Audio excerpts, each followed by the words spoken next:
যা আমি জীবনে করতে পারিনি তুমি তা করবে। তুমি ভালো করে কাজ করবে, দেখবে তোমার বেতন আরও বাড়বে।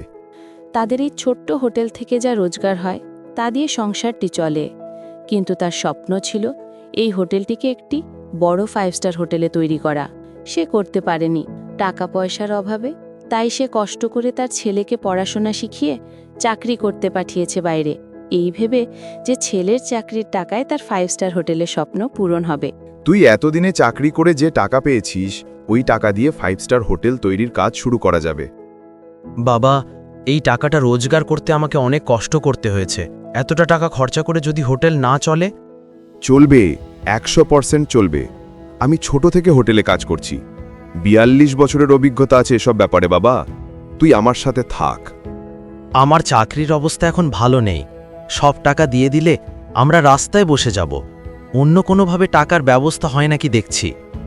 বাবার মুখের সামনে না বলার সাহস কোনো ছেলের নেই।